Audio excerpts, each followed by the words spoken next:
एक बड़ी डेवलपमेंट है कि भारत के जो प्राइम मिनिस्टर हैं नरेंद्र मोदी, उन्होंने ईरानी जो प्रेसिडेंट हैं सैयद इब्राहीम राइसी से डिस्कशन की है और इम्पोर्टेंट डिस्कशन है कि वो चाबहार पोर्ट और कनेक्टिविटी के हवाले से है। तो ये कौन खेल खेल रहा है पाकिस्तान के साथ?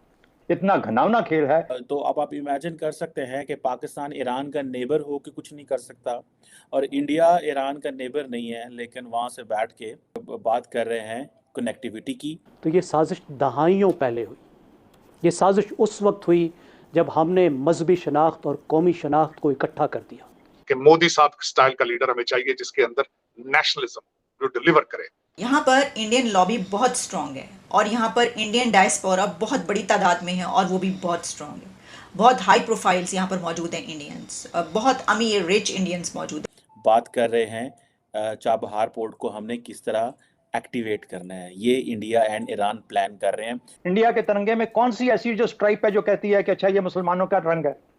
बांग्लादेश के अंदर कौन सी, वहां क्रिश्चियंस नहीं या हिंदू नहीं बसते बांग्लादेश के अंदर? कि ये जो सिचुएशन है जिसमें पाकिस्तान जो है वो है तो नेबर, लेकिन किसी फायदे का नेबर नहीं है इंडिया के लिए, ईरान के लिए। और आपका कैपिटल इस्लामाबाद नहीं, आपका कैपिटल लंदन है। आपके आज भी सारे फैसले दुबई, लंदन में और सऊदी अरेबिया में होते हैं।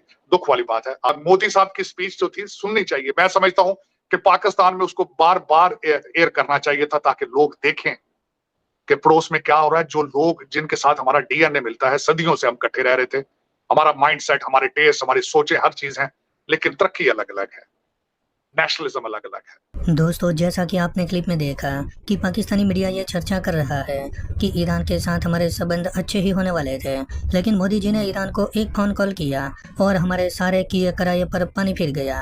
आज ईरान ने भी हमें जूते मारे। दोस्तों, एक बड़ी डेवलपमेंट है कि भारत के जो प्राइम मिनिस्टर हैं नरेंद्र मोदी, उन्होंने ईरानी जो प्रेसिडेंट हैं सैयद इब्राहीम राइसी से डिस्कशन की है और इम्पोर्टेंट डिस्कशन है कि वो चाबहार पोर्ट और कनेक्टिविटी के हवाले से है। और क्योंकि दोनों जो लीडर्स हैं वो ब्रिक्स समिट में भी जा रहे हैं साउथ अफ्रीका इसी महीने अगस्त में। तो अब आप इमेजिन कर सकते हैं कि पाकिस्तान ईरान का नेबर हो के कुछ नहीं कर सकता और इंडिया ईरान का नेबर नहीं है, लेकिन वहाँ से बैठ के तो बात कर रहे हैं कनेक्टिविटी की, बात कर रहे हैं चाबहार पोर्ट को हमने किस तरह एक्टिवेट करना है, ये इंडिया एंड ईरान प्लान कर रहे हैं।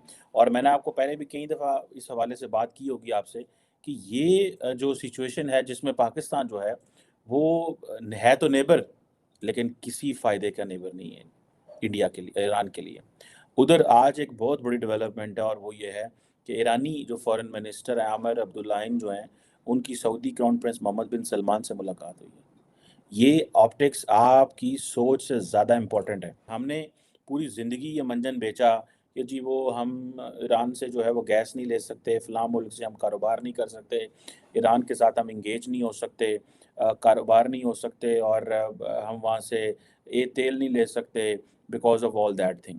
ठीक है? मेरा ख़्याल है कि पाकिस्तान को international community particularly western world से सीरियस बात करनी। हमें नहीं इस चीज़ से गर्ज़ ईरान क्या कर रहा है और ईरान क्या नहीं कर रहा। हमें जिस चीज़ से गर्ज़ होना चाहिए कि हमारे मुल्क में गुर्बत कैसे ख़त्म हो, हमारे मुल्क के लोगों को सस्ता पेट्रोल, एनर्जी कैसे मिले। Energy is the most important thing. कहा जाता है 21st सेंचुरी में 2 चीज़ें चाहिए, एनर्जी एंड आइडियाज़। जिसके पास आइडियाज़ हैं, आप देख लें एनर्जी की तो शेप ही बदल गई है ना, हम तो फॉसिल फ्यूल्स पे ज़िंदा है ना। आप एनर्जी को देखें कि एनर्जी की शक्ल ही बदल गई है। आज जो बातें चल रही हैं, कल हम बात कर रहे थे कि इंडिया के अंदर जो है वो इलेक्ट्रिक व्हीकल्स जो हैं वो किस पैमाने पे वहाँ पे इन्वेस्टमेंट्स हो रही हैं, ठीक है? तो अब आप इस चीज़ से अंदाज़ा लगाएँ कि इंडिया जो है वो इलेक्ट्रिक व्हीकल्स पे चला गया और हम जो है उसी पे खड़े हुए हैं कि भई हमें किस तरह जो है वो अपने आप को फॉसिल फ्यूल पे ज़िंदा रखना है।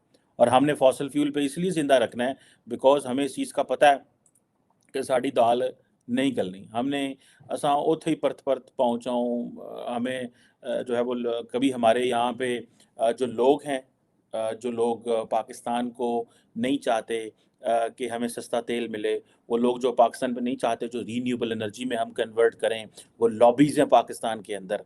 तो अब आप इमेजिन करें वो लॉबीज़ हमें किस हद तक हमें कहाँ लेके आ गई हैं और फिर हम परेशान होते हैं। देखें, इंडिया और ईरान जो है वो चाबहार पोर्ट तो एक यूरेशियन कनेक्टिविटी की बातें हो रही हैं। ठीक है? आज जो चाबहार पोर्ट है वो ऑपरेशनल है, ठीक है? लेकिन इसका जो जिसे वो कहते हैं ना कि यूएस सैंक्शंस की वजह से ज़ाहिर बात है चीज़ें जो हैं उस तरह नहीं चल पा रही। इंडिया भले जो भी है लेकिन उस तरह वो नहीं काम कर पा रहा। अब आप ये देखें कि जो इंडियंस को तो कहीं न कहीं पे because of strategic autonomy, financial dependence नहीं है अमेरिका के ऊपर और बाकी ममालिक के ऊपर, गो के ट्रेड और बाकी चीज़ों में तो ज़रूर मौजूद है। लेकिन अगर वो फाइनेंशियल इंडिपेंडेंस होने की वजह से वो सारे फैसले कर लेता है, ठीक है? आपको पता है India, Iran, Afghanistan, Armenia, Kazakhstan, Russia और जो उज़्बेकिस्तान है, ये चाबहार डे इन्होंने सेलिब्रेट किया था 2021 में एक दफ़ा और उसकी वजह ये थी कि वो कहते हैं जी किस तरह जो चाबहार है उसको हम रीजनल ट्रांज़िट नेटवर्क और ये प्योरली बहुत सारे लोगों का कहना है मैं कॉन्स्पिरेसी थ्योरीज़ पर ना यकीन रखता हूँ, ना neither I believe in hatching conspiracy theories और वो ये है कि जी वो ग्वादर पोर्ट को नीचे करने के लिए, ठीक है? सो मेरा ख़्याल है ग्वादर भी तरक्की कर सकता है एंड चाबहार भी उठ सकता है। दोनों जो है वो पोर्ट्स उठ सकते हैं। सो हमारे यहाँ पे एक वो है माइंडसेट है जिसको हम कहते हैं जी कॉन्स्पिरेसी के जी वो जी इंडिया नहीं चाहता जी ईरान नहीं चाहता जी वो ये नहीं चाहता इस चीज़ को छोड़े कौन क्या आपके एक पोटेंशियल है आप काम कर सकते हैं आप उस चीज़ को तरक्की कराएं चलाएं अभी हम कहते हैं जी कि वो अफगानिस्तान में अनसर्टेनिटी है तो वो जी इसमें फ़लाँ मुल्क इन्वॉल्व है फ़लाँ मुल्क इन्वॉल्व है वो कौन सा मुल्क किधर इन्वॉल्व नहीं होता हर मुल्क हर जगह इन्वॉल्व होता है ये क्वेश्चन नहीं है आप जो हमारी जो काउंटर इंटेलिजेंस है या हमारे जो लोग बैठे हैं उनका क्या काम है वो हमें ये बातें तो ना सुनाए जो गली मोहल्ले वाली हैं कि जी पायनो थे इंटेलिजेंस एजेंसियां होस्टाइल एजेंसियां काम कर भाई होस्टाइल एजेंसियां काम करते करन दिਓ आप किस खेत की मूली ਤੁਸੀਂ ਤੁਹਾਡੇ ਤੇ ਜਿਹੜੇ ਕਰੋੜਾਂ ਅਰਬਾਂ ਲੱਗਦੇ ਨੇ ਤੁਸੀਂ ਦੱਸੋ ਸਾਨੂੰ ਤੁਸੀਂ ਕੀ ਕੀਤਾ सो ये जो जो क्या उसे बोलते हैं ये जो पोर्ट है जिसे वो कहते हैं चाबहार उसके हवाले से इंडियन एंड सऊदी जो ईरानी है वो बात कर रहे हैं और हम जो हैं हमें इस चीज़ को देखना है कि हम क्या ईरान से हम सऊदीज़ को इसमें डाल सकते हैं पाकिस्तान ईरान का निकटतम पड़ोसी होने के कारण आखिर क्या कारण है कि पाकिस्तान और ईरान के संबंध कभी अच्छे नहीं रहे। यहाँ तक कि बलूचिस्तान लिबरेशन आर्मी वाले जाकर ईरान में शरण लेते हैं और वहाँ से पाकिस्तान की सेना पर आक्रमण भी करते हैं, लेकिन ईरान के अंदर पाकिस्तान घुसने की कभी हिम्मत नहीं कर पाता।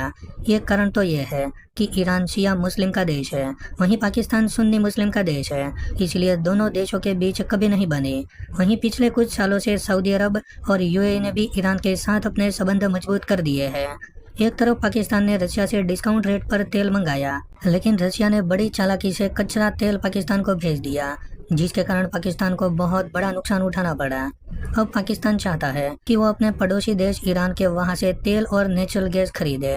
वहीं पाकिस्तान ये भी चाहता है कि ईरान के साथ उसके संबंध अच्छे रहे, क्योंकि बलूचिस्तान लिबरेशन आर्मी ईरान में रहते हुए बलूचिस्तान में हमले करती रहती है और वहीं बलूचिस्तान में पाकिस्तान और चीन का शिपैक का काम चल रहा है।